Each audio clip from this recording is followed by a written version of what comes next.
Hoje nós estamos já um pouco mais da metade da nossa série sobre as 7 cartas do Apocalipse. Lembra qual é o título geral dessas ministrações das quartas-feiras durante o mês de janeiro?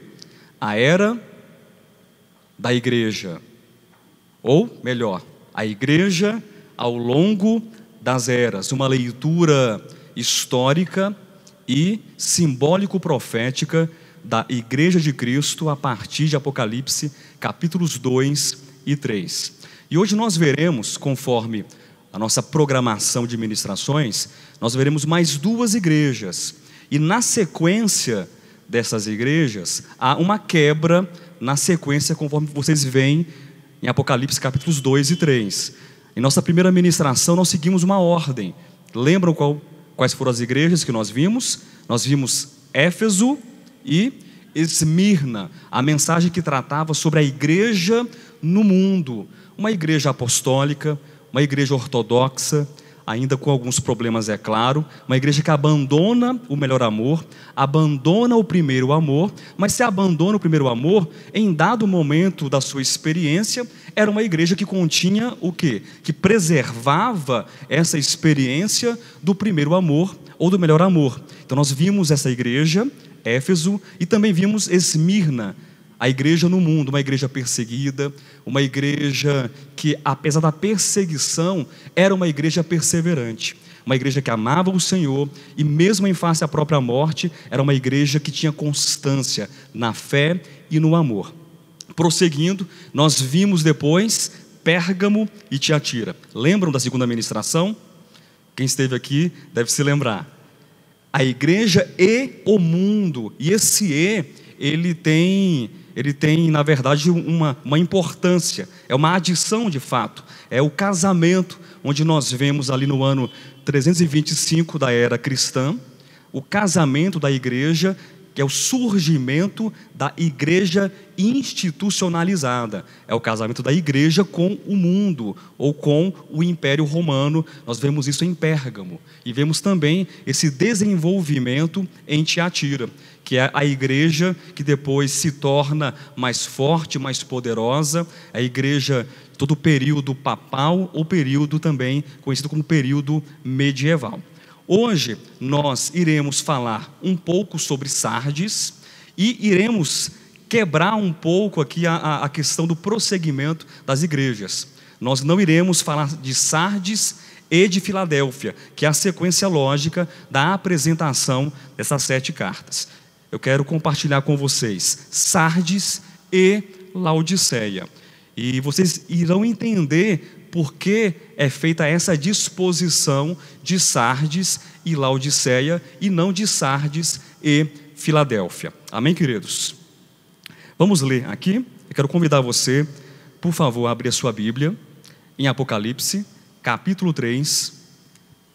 Eu quero ler o versículo 1 e posteriormente eu quero ler com vocês do versículo 14 do mesmo capítulo até o versículo 20. Quem achou, diga achei. Apocalipse 3, versículo 1. Ao anjo da igreja em Sardes, escreve: estas coisas diz aquele que tem os 7 Espíritos de Deus e as 7 estrelas. Conheço as tuas obras, que tens nome de que vives e estás morto.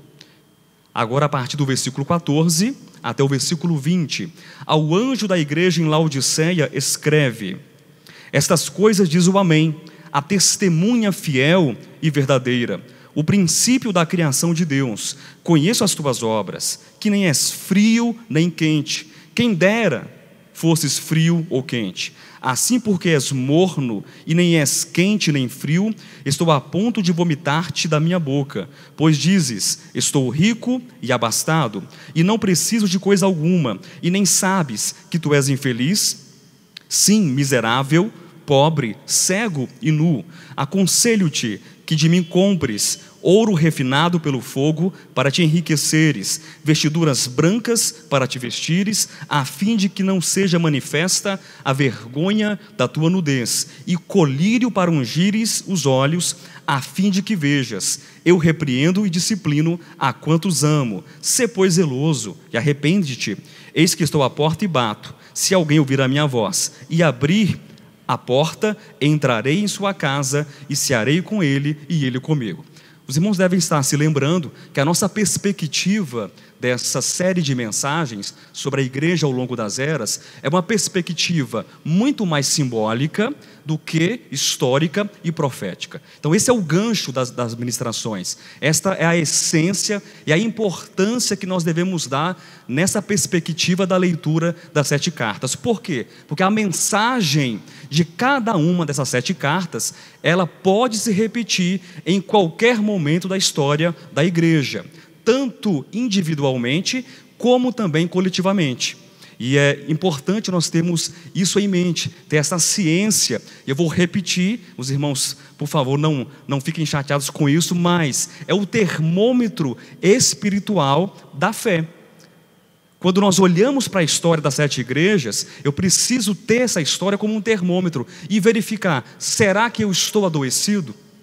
Será que eu estou, de repente, tendo na minha experiência alguma condição negativa que eu percebo em Éfeso, o abandono do melhor amor? Será que eu percebo alguma condição negativa que eu vejo em Pérgamo, em Tiatira, ou de repente agora em Sardes e também em Laodiceia?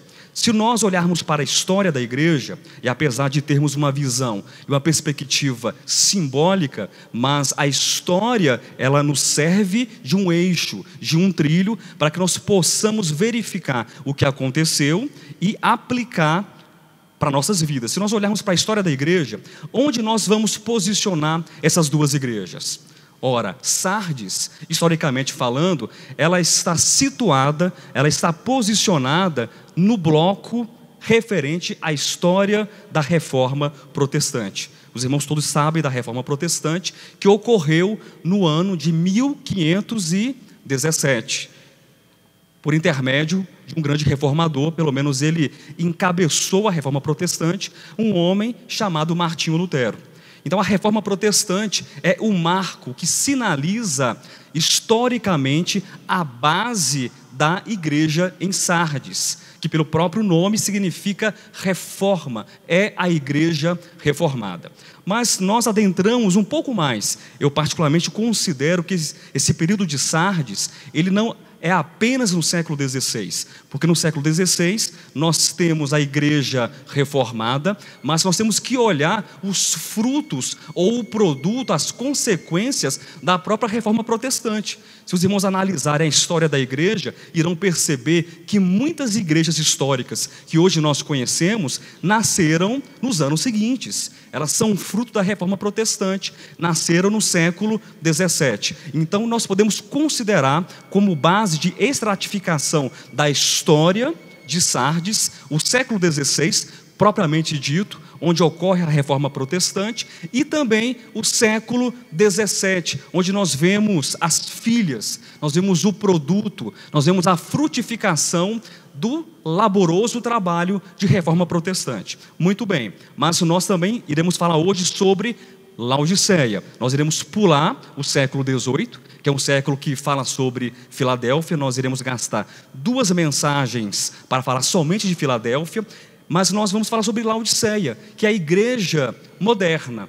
É o período da igreja onde nós estamos historicamente o quê? Inseridos. Nós estamos historicamente no último período, no último tempo, no último momento da história da igreja, que é Laodiceia, uma igreja moderna, uma igreja contemporânea, ou da pós-modernidade. Agora, por que o título da mensagem de hoje, a igreja que não sabia? Para quem se lembra dos anúncios das mensagens passadas. Por quê? A igreja que não sabia. Se você olha para essas 2 cartas, você vai perceber em Sardes, e você vai perceber também em Laodiceia, que eram igrejas que elas não conseguiam verificar a sua própria condição. elas não conseguiam verificar o seu próprio estado. Por isso, igrejas que não sabiam. Em Sardes, uma igreja que não sabia da sua condição. Cristo diz o que para essa igreja? Nós lemos no capítulo 3, no versículo 1. É uma igreja que tem o nome de que vive, mas é uma igreja que está morta. Laodiceia é uma igreja que diz que está rica, é uma igreja que diz que está abastada, mas Cristo se dirige a essa igreja e diz que você não sabe da sua real condição, que você é cega, na verdade, falando para o anjo, você é cego, miserável, pobre e nu. Mas vamos trabalhar um pouco sobre a questão de Sardes. Como foi dito agora, Sardes refere-se ao tempo da Reforma Protestante. Se nós voltarmos para a história, queridos, nós iremos entender, nós iremos perceber que a Reforma, ela desempenhou um papel fundamental e importantíssimo na construção do saber teológico da igreja. E eu sei que às vezes nós temos apenas uma visão negativa de alguns pontos de Sardes, mas é importante entender que a Reforma, ela trouxe grandes bênçãos para a igreja do Senhor.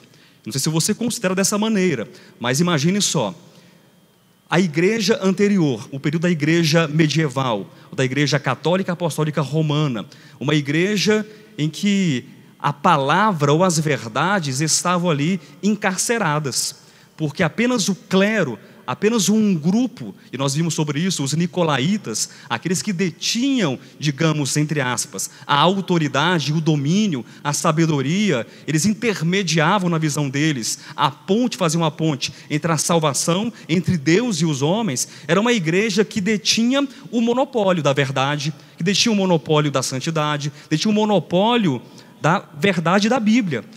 A Bíblia não estava na mão do povo. As missas eram rezadas em latim. Com a Reforma Protestante, também com o advento também da imprensa, nós temos uma grande revolução teológica, e isso é positivo. Nós temos que verificar que isso é positivo. Na Reforma, nós temos a doutrina da justificação pela fé, que é o carro-chefe da própria Reforma Protestante. Eu sei que outras doutrinas, outros ensinamentos, eles são redescobertos nesse período, mas historicamente falando, é na leitura de Romanos que Martinho Lutero, ele identifica o grande carro-chefe, aquilo que é mais importante e é principal na Reforma Protestante, que é a justificação pela fé. Pastor, e qual a importância disso? Muito importante, porque os homens até então, eles eram ensinados que a salvação só era possível por intermédio das obras. Muitas obras, muito trabalho, muito labor humano, indulgências, comprar a salvação por preço, comprar a salvação por penitências, comprar a salvação de inúmeras maneiras diferentes. Então perceba isso, surge no cenário da história da igreja, em um cenário de densas trevas religiosas, de densas trevas também teológicas, um homem que é uma luz, é um luzeiro nesse período, e ele desperta, ele conduz a igreja a um despertamento espiritual. Isso é positivo? Com certeza isso é positivo. Mas, aí é o cuidado que nós temos que ter. Hoje em dia ainda, século 21, vamos trazer agora a igreja reformada para o século em que nós estamos vivendo. Muitas igrejas surgiram no século XVI, e no século XVII, como foi dito, as igrejas chamadas igrejas nacionais ou igrejas históricas. A Alemanha tem uma igreja nacional, a Suíça tem uma igreja nacional. Muitas igrejas, muitos países têm igrejas nacionais. E são igrejas formadas ou igrejas que estão fundamentadas a partir de confissões religiosas, tratados teológicos e tratados religiosos. Agora perceba, uma igreja de 5 séculos, uma igreja quem sabe de 4 séculos, que não há mudança alguma nessa igreja. É uma igreja que se gaba da sua teologia, é uma igreja que se gaba do seu legado religioso, que se gaba dos seus pais reformadores. Tanto que hoje você percebe que igrejas são ditas igrejas reformadas. Já passou por isso?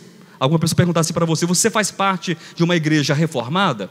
O que ele quer dizer com essa pergunta? Se você faz parte de uma igreja cujo movimento nasceu no século XVI, ou quem sabe na pós-reforma no século XVII. E aí é o grande perigo, então, da reforma protestante, em uma análise negativa, de nós agora tomarmos aquilo que foi positivo, que é um despertamento, uma revolução teológica, uma revolução espiritual, uma revolução cultural, e agora nos engessarmos e ficarmos dentro agora de um ambiente onde não há um avanço em relação à experiência da doutrina em nossas vidas. Lembram na primeira ministração, que foi dito aqui, de um problema que ocorreu em Éfeso, que foi o abandono do melhor amor, mas há um outro problema que é apresentado de maneira implícita naquela igreja, que é a ortodoxia mecanicista. Quem lembra dessa mensagem? E eu disse a vocês, irmãos, explicitamente falando, nós não podemos identificar na exegese do texto que esse problema, que essa questão, que essa condição negativa, de fato, ela ocorreu no texto. Nós não podemos fazer isso. Mas pastor, mas por que você então infere isso? Por que você então percebe isso? Que essa ortodoxia mecanicista, ela estava presente em Éfeso. Nós inferimos pela advertência que Cristo faz à igreja, porque é uma igreja que ela tem obras, mas ela é convidada a retornar às primeiras obras, ela é convidada a retornar às melhores obras, e Cristo, ele corrige a igreja, ele adverte essa igreja, dizendo o seguinte: vocês abandonaram, ou o anjo da igreja em Éfeso abandonou o quê? O primeiro amor, abandonou o melhor amor. Agora coloque de um lado, você tem uma igreja ortodoxa, que colocava à prova aqueles que a si mesmos se diziam ou se declaravam apóstolos. Era uma igreja ortodoxa? Acompanhe o raciocínio. Era ortodoxa? Sim.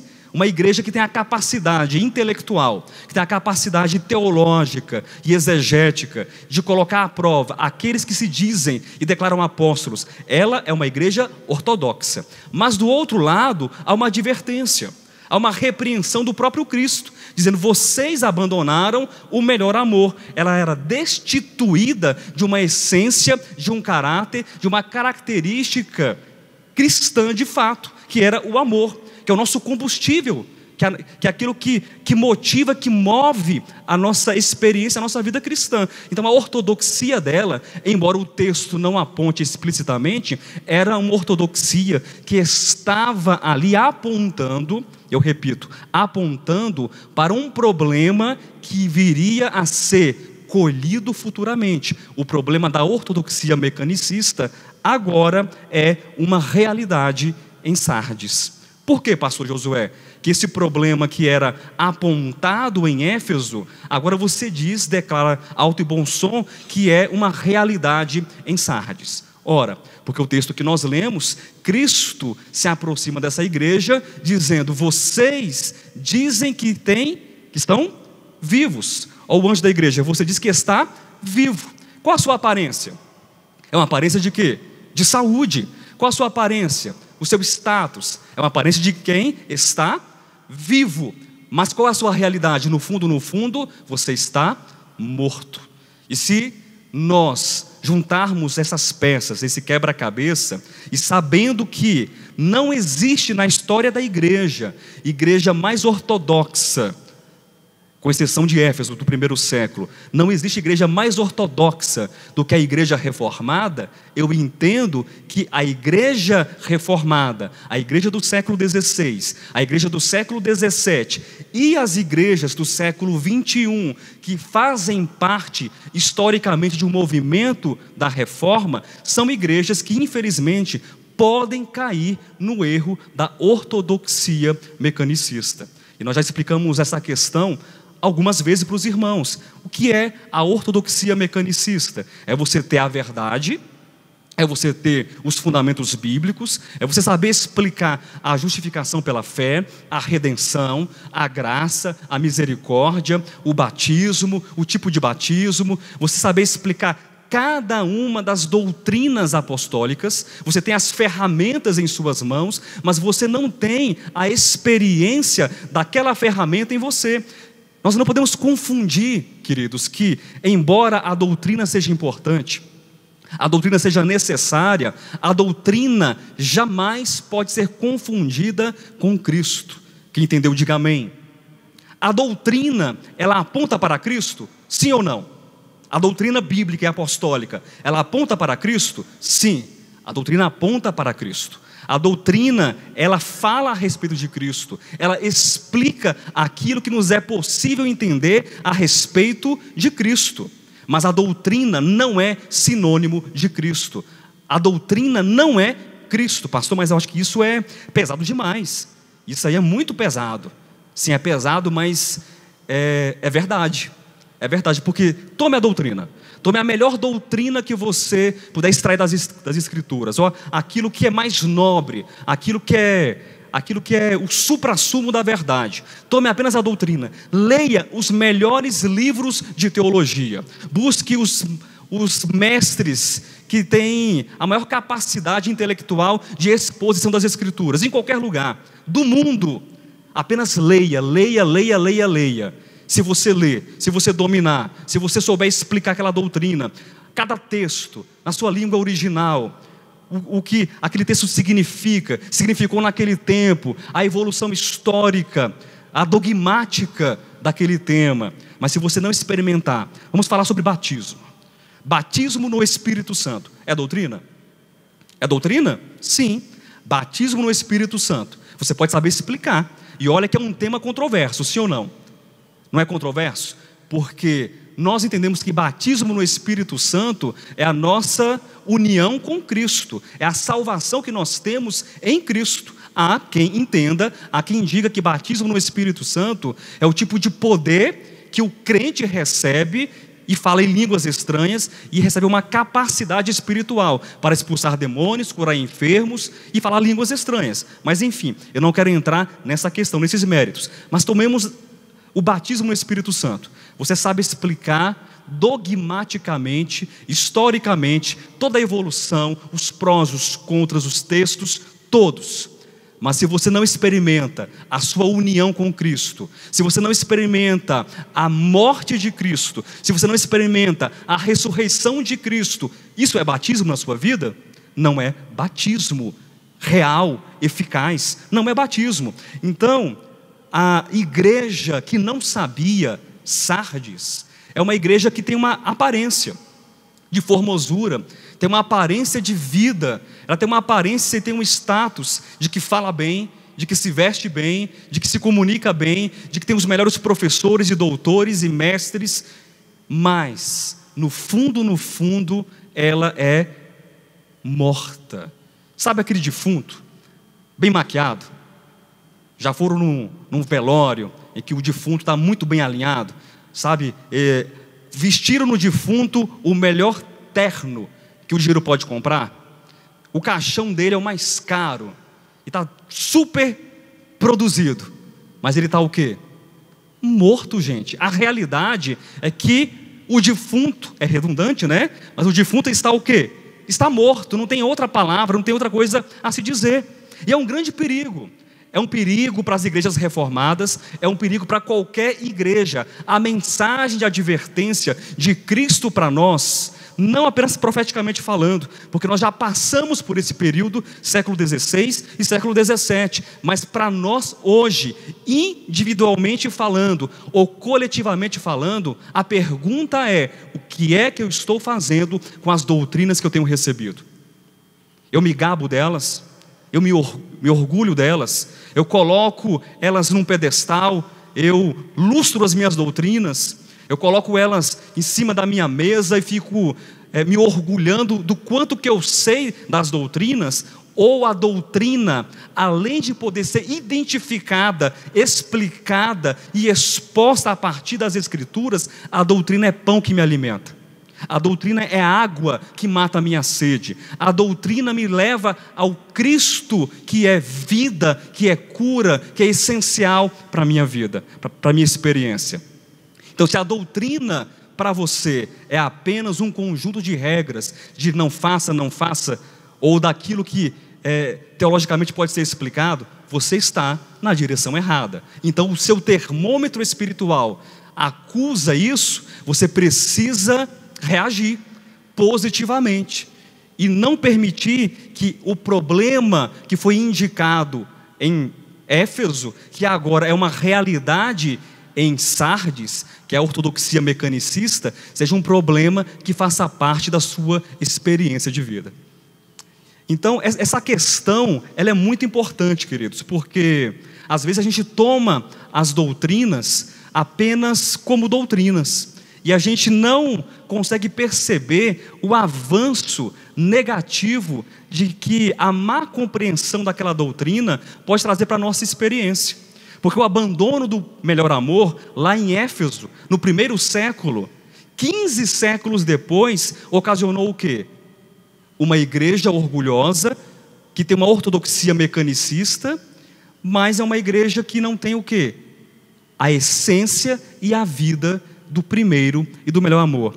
Pastor, mas isso pode acontecer com outras questões? Com certeza pode acontecer. Já ouviram falar do movimento dos desigrejados? Vamos tentar contextualizar essa problemática de algo que acontece no passado e vai evoluindo, vai sendo fomentado e se torna uma grande bomba relógio que pode explodir em qualquer momento da história da igreja. O que é o movimento de desigrejados? É o movimento que acredita que os cristãos não precisam congregar. Não precisam, porque ele tem comunhão com Deus, ele tem intimidade com Deus, ele ora, é ele Deus, ele não precisa de ninguém. É um movimento que está crescendo desde o final dos anos 90, anos 2000, está infelizmente cada vez mais crescendo. Mas sabe como começa um movimento como esse? Começa comigo, lá na minha casa, sozinho, começa comigo, dizendo assim: eu não preciso congregar. Para que congregar? Para que estar com os irmãos? Aí começa comigo, aí depois eu visito o Henrique, e aí eu espalho, eu contamino o Henrique com a mesma ideia, e aí depois a Silvia, aí depois um, depois outro. Então essa frieza espiritual de que a gente não precisa estar congregando, que a gente não precisa estar com os irmãos, vai aumentando e se torna em um movimento dos desigrejados. Já ouviram falar de outra coisa chamada teologia da prosperidade? Todo mundo já ouviu. Pois é, mas lembram lá de Tiatira? Lembram da doutrina de Balaão? Começa lá atrás, de pessoas que acreditam que por terem a graça de Deus, por terem, de repente, os dons do Espírito Santo, elas podem utilizar aquilo que Deus conferiu a elas para tirar proveito das pessoas. Isso acontece no nosso tempo? Muito. A teologia da prosperidade é simplesmente o amadurecimento de algo que aconteceu lá atrás na história da igreja. Então tenhamos esse cuidado. E não pensemos que, mas eu acho que essa doutrina aqui, se eu não compreender direitinho, se eu não tiver a experiência dela, não vai causar nenhum problema na minha vida. Então tenha a doutrina na sua vida, tenha, mas tenha não apenas como doutrina, mas como experiência de vida, como alimento e como pão para você. Falando sobre Sardes, eu separei aqui um texto, que eu acho um texto muito especial para exemplificar o problema de Sardes. Ele se encontra na Bíblia hebraica, lá no Antigo Testamento. Eu quero compartilhar com vocês nessa noite. Abra, por favor, lá em Ezequiel, capítulo número 37. É um texto um tanto longo, mas eu sei que os irmãos são muito pacientes e vão acompanhar essa leitura todinha comigo. Ezequiel 37, do versículo 1 ao versículo 14. Ora, Sardes é uma igreja que tem o nome de que está viva. Ela tem o nome de que está viva. A aparência externa de Sardes é o quê? Você olha para Sardes, do lado de fora, a aparência é o quê? Viva, mas interiormente lhe falta um conteúdo. lhe falta a essência, lhe falta a vida, lhe falta o amor. Vamos ler Ezequiel capítulo 37, do versículo 1 ao versículo 14. Eu quero que você faça aqui, por favor, as conexões. Tente aplicar esse texto com a realidade de Sardes. Veio sobre mim a mão do Senhor, e Ele me levou pelo Espírito do Senhor, e me deixou no meio de um vale que estava cheio de ossos, e me fez andar ao redor deles. Eram muito numerosos na superfície do vale, e estavam sequíssimos. Então me perguntou: filho do homem, acaso poderão reviver estes ossos? Respondi: Senhor Deus, tu o sabes.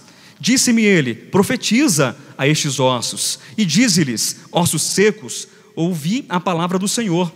Assim diz o Senhor Deus a estes ossos: eis que farei entrar o Espírito em vós, e vivereis.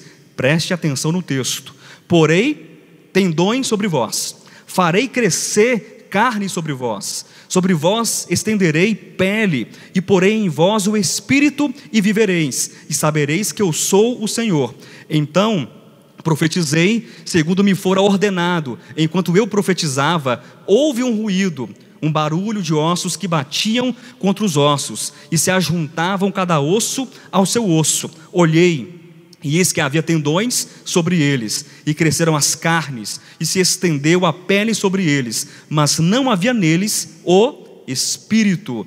Então ele me disse: profetiza ao Espírito, profetiza ao Filho do Homem, e dize-lhe: assim diz o Senhor Deus: vem dos quatro ventos, ó Espírito, e assopra sobre estes mortos, para que vivam. Profetizei como ele me ordenara, e o Espírito entrou neles, e viveram, e se puseram em pé, um exército sobremodo numeroso. Então me disse: filho do homem, estes ossos são toda a casa de Israel. Eis que dizem: os nossos ossos se secaram, e pereceu a nossa esperança, estamos de todo exterminados. Portanto profetiza e dize-lhes: assim diz o Senhor Deus: eis que abrirei a vossa sepultura, e vos farei sair dela, ó povo meu, e vos trarei a terra de Israel. Sabereis que eu, o Senhor, quando eu abrir a vossa sepultura, e vos fizer sair dela,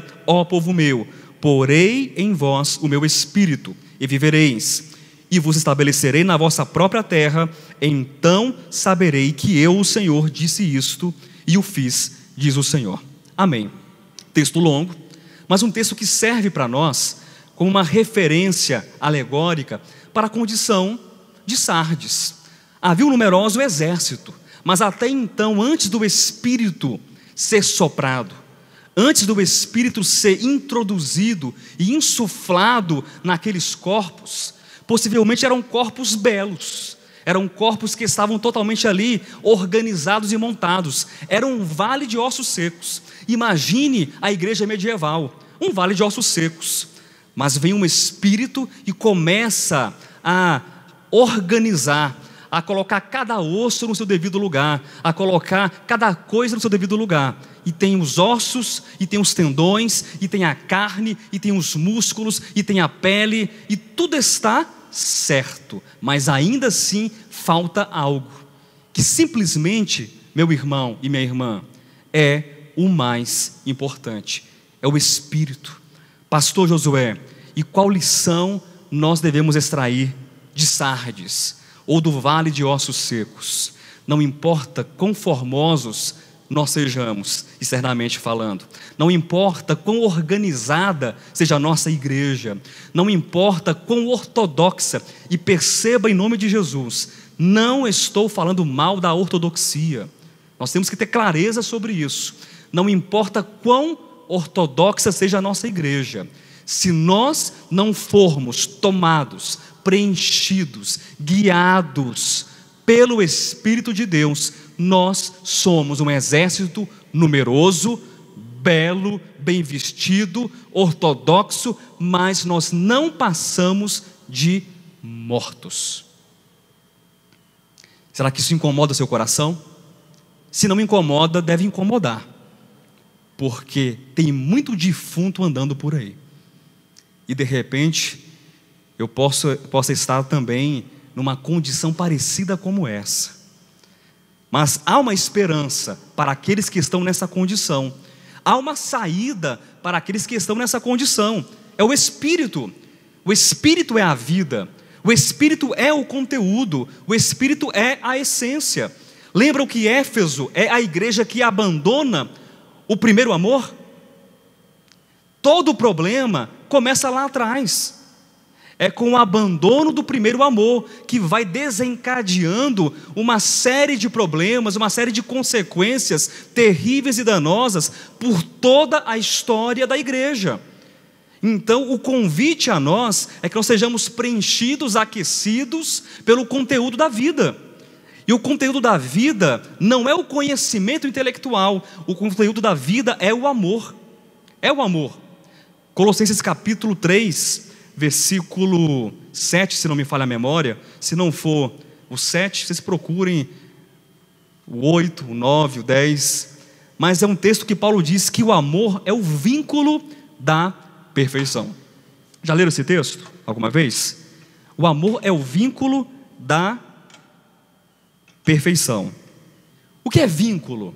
É aquilo que conecta, é aquilo que une, mas não pense nesse vínculo como se fosse algo sem vida, como se fosse uma cola, um tipo de argamassa que cola as pessoas, mas não faz com que as pessoas sejam participantes de Cristo primeiramente, e também participantes umas das outras no corpo de Cristo.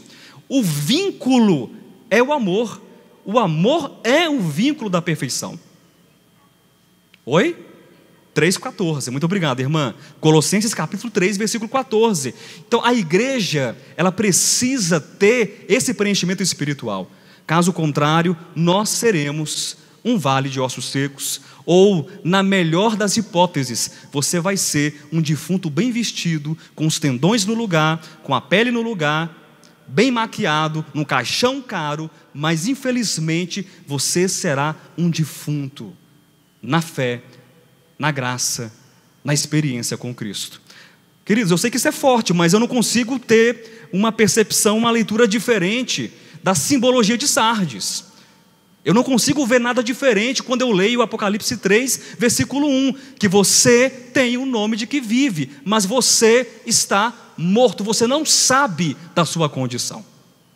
E o amor é o nosso combustível de vida cristã. Quero ler um texto com vocês. Abra em João, capítulo 13. Eu sei que você já leu esse texto pelo menos uma centena de vezes, mas eu quero ler novamente com você, antes da gente passar para Laodiceia, para encerrar Éfeso. João capítulo 13, versículos 34 e 35. Essa é a saída para Sardes, ok? Essa é a saída para a aparência daquele que está vivo, mas na realidade está morto. O conteúdo é o Espírito. E o Espírito é o que na prática? Porque é a pergunta que surge para nós: o que é o Espírito, irmã Silvia? Estou cheio do Espírito. Estão vendo? Estou cheio do Espírito. O Espírito aqui, irmãos. Não estão vendo? Eu estou cheio do Espírito Santo. Estou cheio do Espírito Santo. Para uns está cheio é falar em línguas, para outros está cheio do Espírito Santo é vestir uma roupa certa, é congregar no lugar certo. E o que é estar cheio do Espírito Santo? Jesus Cristo nos anuncia aqui. Vamos descobrir ou redescobrir com Cristo o que é ser cheio do Espírito Santo. João 13:34. Novo mandamento vos dou, que vos ameis uns aos outros, assim como eu vos amei, que também vos ameis uns aos outros. Versículo 35. Nisto conhecerão todos que sois meus discípulos. 2 pontos. Cristo, ele vai apresentar uma característica, uma evidência comum a todos aqueles que são discípulos de Cristo. Nisto conhecereis que vocês são meus discípulos. Eu não quero que você levante a mão, mas eu quero que você pense: sobre o Vale de Ossos Secos. Eu quero que você pense sobre a ortodoxia mecanicista. Eu quero que você pense sobre Sardes, que tem a aparência de que está viva, mas está morta. Eu quero que você pense sobre João 13:35.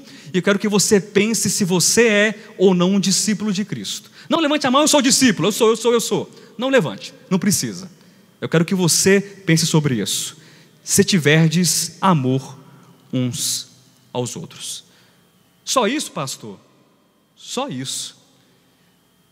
É a forma, é a característica, é a evidência que mostra que nós somos realmente discípulos de Cristo. O discípulo de Cristo é conhecido pelo amor a si mesmo? Não, pelo amor pelo próximo, pelo amor pelos outros.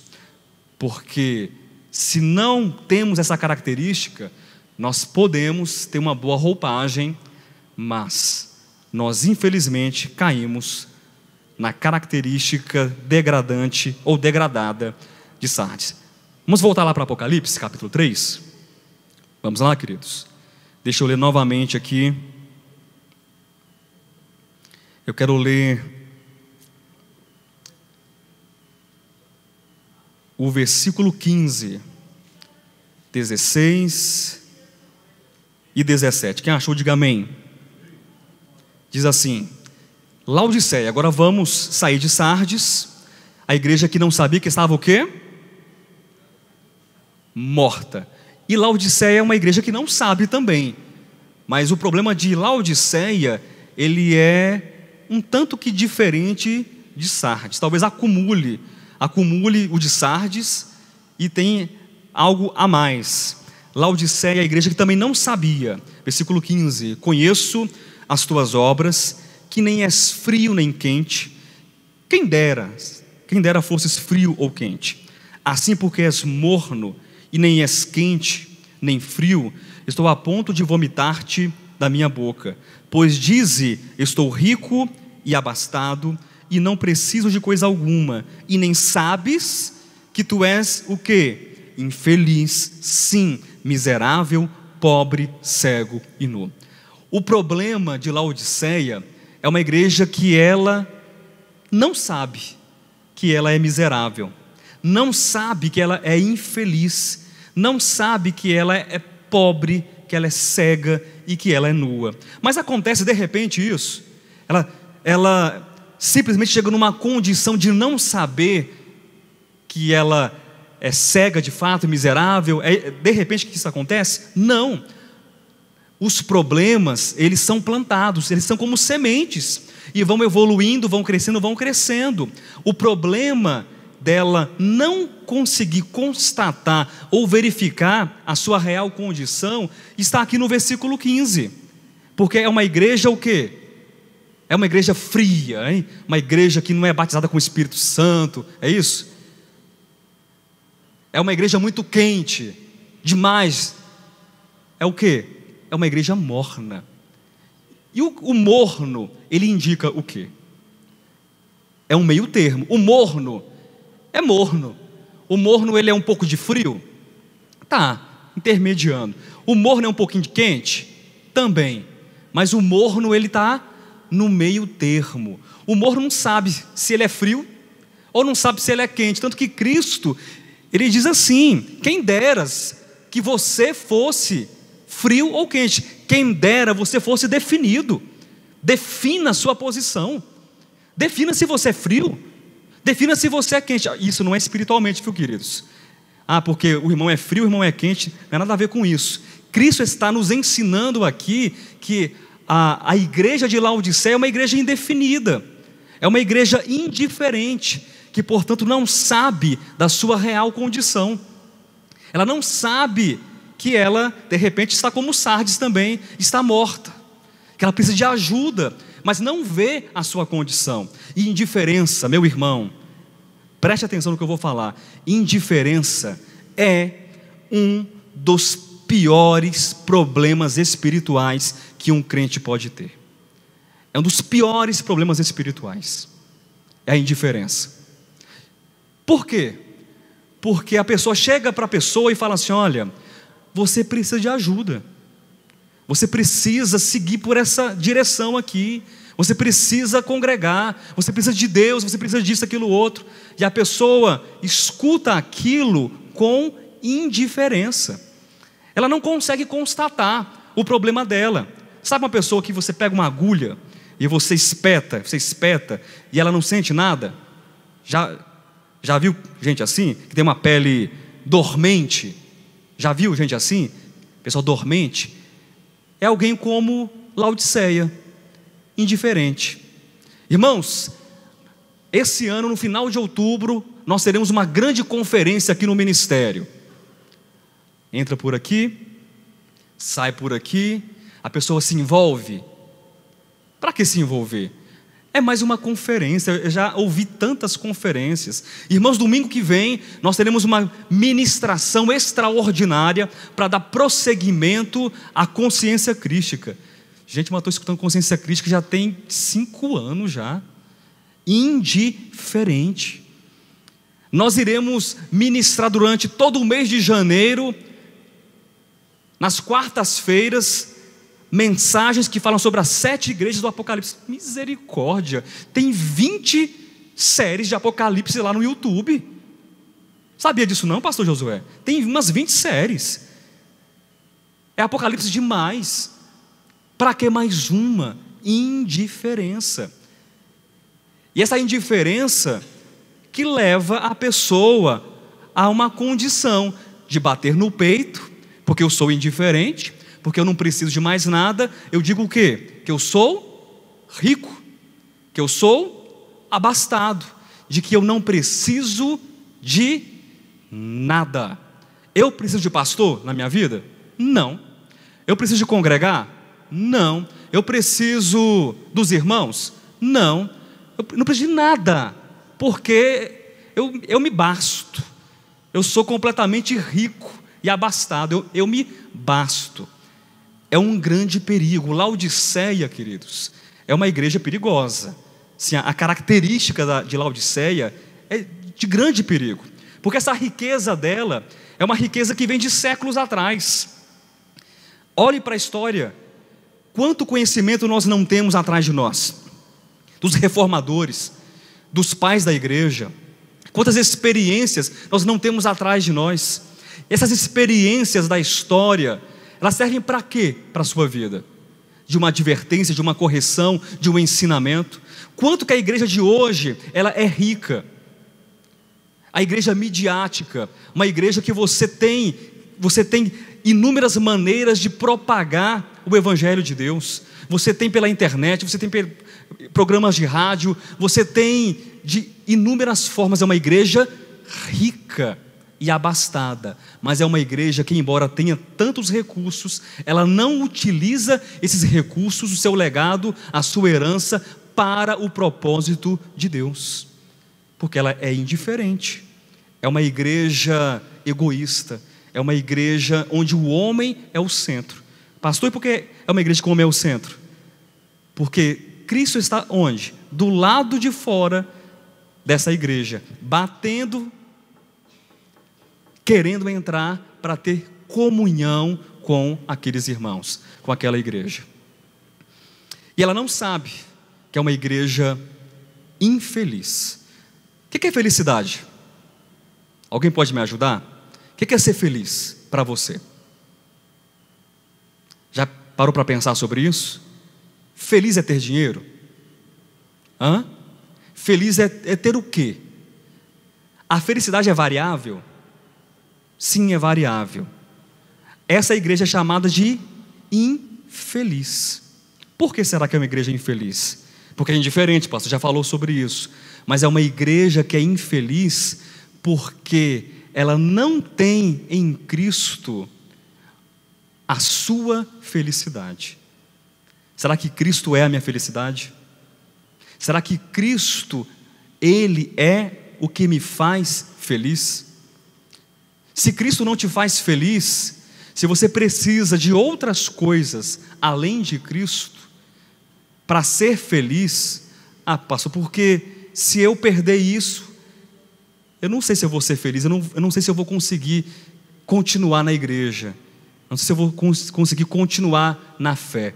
Eu já dei esse exemplo algumas vezes. Há muitos anos atrás, nós tínhamos um cooperador que a esposa dele falou assim: olha, eu não congrego mais nessa igreja, não congrego mais nesse ministério, por isso, aquilo outro, não dá para mim, tá. O cooperador chegou e falou assim: olha, para mim não dá. Mas, irmão, qual o problema? Qual o problema? Para você não dá por quê? Alguma questão doutrinária, alguma questão teológica, você não está entendendo algum ponto, a gente está errando na exposição das Escrituras, nós estamos mentindo para você? Não, é porque a minha esposa não congrega. Sem a minha esposa, para mim não dá. Quem era a felicidade dele? A esposa. Não é Cristo. Ah, pastor, mas você não está falando de Cristo, está falando de igreja. Sim, mas uma pessoa para dizer que não congrega, e pelo que eu saiba não congrega mais mesmo, porque a esposa não congrega, Cristo não é a minha felicidade nunca. A minha esposa é a minha felicidade, o dinheiro é a minha felicidade, a minha saúde é a minha felicidade, qualquer coisa é a minha felicidade. E nós então substituímos Cristo, que é o motivo, a razão da minha felicidade, por qualquer coisa. Lembro lá no passado em Gênesis, não foi isso que fez Caim e os descendentes de Caim, que construíram e edificaram uma civilização sem Deus, e criaram uma música, e criaram a agropecuária, e os instrumentos de corte, a agricultura. Pastor, tem algum problema nisso? Não, mas eles fizeram da proteção, da alimentação, da música, a sua alegria, o seu preenchimento e a sua felicidade. Em contrapartida, nós temos um tal de Enos, que invocava o nome do Senhor. A felicidade do homem deve ser Cristo. Essa igreja é uma igreja infeliz. Ela é infeliz porque Cristo não é a sua felicidade. Mas ela não é apenas infeliz, ela é o quê? Miserável. Pastor, e por que ela é miserável? O que significa a palavra misericórdia? Alguém recorda? Misericórdia? O que significa, irmão Gilson, misericórdia? Muito bem, pela aula de etimologia, Gilson. Misericórdia significa o quê? Corde é o coração derramado na miséria humana. Quem é miserável, levanta a mão. Ah, pastor, você está me ofendendo aí. Eu jamais. Eu miserável? Você não viu o carro do ano que está ali não? Fora ali do local de reuniões? Pastor, meu carro é 2019, abriu o ano, já está... comprei um carro novo. A minha cobertura em Águas Claras, de 3 milhões de reais. Meu irmão, não estou falando de dinheiro, estou falando de necessidade. Todos nós somos miseráveis, porque nós não somos autossuficientes. Se você não é autossuficiente, se você não é poderoso, se você não é alguém que pode viver por si mesmo, sem precisar de ninguém, então você é miserável. E agora é um problema não entender a sua miséria, a sua miserabilidade. E a igreja, ou a característica da igreja de Laodiceia, é uma igreja miserável. Por quê? É orgulhosa. Porque a sua riqueza não é Cristo, a sua alegria não é Cristo, a sua felicidade não é Cristo. Então ela é miserável, mas ela não identifica que ela é miserável. Nós precisamos entender que somente Cristo, Ele nos basta, que a nossa miséria, ela só pode ser tratada por Cristo, porque seremos então miseráveis sem conhecimento da nossa miséria. Entenderam isso? Laodiceia é uma igreja miserável que não sabe que é miserável. Nós somos miseráveis que temos conhecimento da nossa miséria, portanto, o coração de Deus é derramado sobre a minha miséria e eu recebo a graça de Deus. Mas quando eu não tenho conhecimento da minha condição de miserável, a graça de Deus, embora disponível, ela não me alcança no sentido de que eu não estou aberto para ser alcançado pela graça e ser coberto pelo coração de Deus. Confundiu ou entendeu? Entendeu? Ela é infeliz, ela é miserável e ela é pobre também. Pobre de quê? De dinheiro? Em hipótese alguma. Tem igreja mais rica do que a igreja do século 21? Tem? Tem igreja mais rica do que a igreja do século 21? E quando eu falo igreja do século 21, irmãos, eu falo de cristianismo todo também. A igreja mais rica é a igreja contemporânea. Então a pobreza dela não é essa. Mas é pobreza de quê então, pastor? Dos bens, das riquezas, dos valores espirituais. Ela não é rica de Deus. E meu irmão, a melhor riqueza é a riqueza de Deus. Você pode ser pobre de maré, você pode não ter nada na sua vida, mas se você tem Deus, você tem aquilo que é mais importante, porque Cristo é a nossa riqueza e Cristo é a nossa suficiência. É uma igreja pobre, miserável, infeliz, é uma igreja cega, completamente cega. Mas ela é cega, e aí talvez os irmãos não entendam de imediato isso, mas eu quero me esforçar para explicar. Ela é cega não porque ela não tem visão, mas ela é cega porque ela tem uma visão distorcida. Porque ela enxerga, mas ela enxerga que ela é rica. Ela enxerga que ela é o quê? Feliz, que ela é abastada. Ela enxerga uma série de coisas. É uma cegueira, porque ela não consegue ver a sua real condição. Ela tem uma visão, ela tem um foco, ela tem um alvo completamente diferente. Ela não consegue enxergar Cristo. Aquele que não enxerga Cristo, ele é cego. Aquele que não vê o Senhor, ele é cego. Como é que está a sua visão espiritual? Está vendo Cristo todos os dias na sua vida? Está vendo? Pastor, eu não estou vendo não. Então você precisa ver a Cristo na sua vida. É uma igreja nua, despida, desprovida de justiça divina. Talvez tenha muita justiça humana, mas não tem a justiça que vem de Deus, porque os irmãos sabem que as roupas, que as vestes nas escrituras tipificam, representam a justiça. Mas não é qualquer justiça de que a igreja precisa, é a justiça divina, é a justiça de Deus. E para encerrar, queridos, apenas para não ficar nessas palavras, leia aqui versículo 18. Qual o conselho para nós refletirmos, para que essa igreja adquira? Versículo 18, Apocalipse capítulo 3.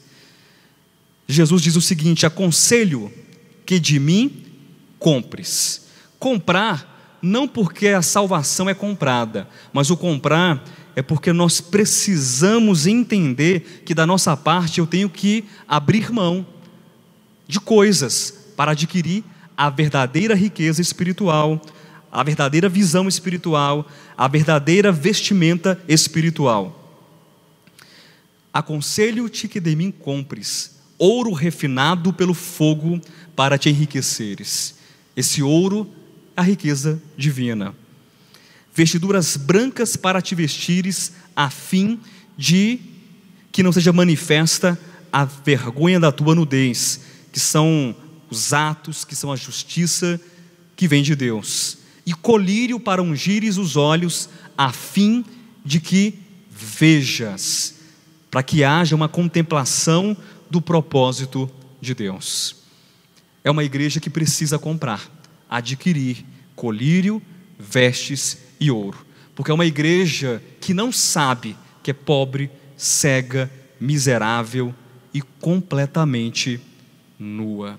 Então nós aprendemos algumas lições hoje com Sardes e com Laodiceia, queridos, e que essas lições elas sejam guardadas por nós, para que nós, mesmo não estando na mesma condição de Laodiceia, ou tampouco na mesma condição de Sardes, nós não caiamos em condição semelhante, e apenas tendo um coração confirmado por Cristo pela verdade, ungido, vestido e cheio de ouro, e um coração despertado e preenchido pela vida, pela essência e pelo Espírito Santo, nós não iremos então compartilhar da situação ou da condição daquele que pensa que está vivo, mas que está morto, ou daquele que pensa que é rico daquele que está vestido, daquele que vê, mas no fundo é pobre, cego, miserável e nu. Semana que vem nós iremos adentrar na carta ou na epístola a Filadélfia. Nós iremos gastar as últimas 2 quartas-feiras de janeiro somente com Filadélfia. Filadélfia, a igreja guardiã, e Filadélfia, a igreja gloriosa.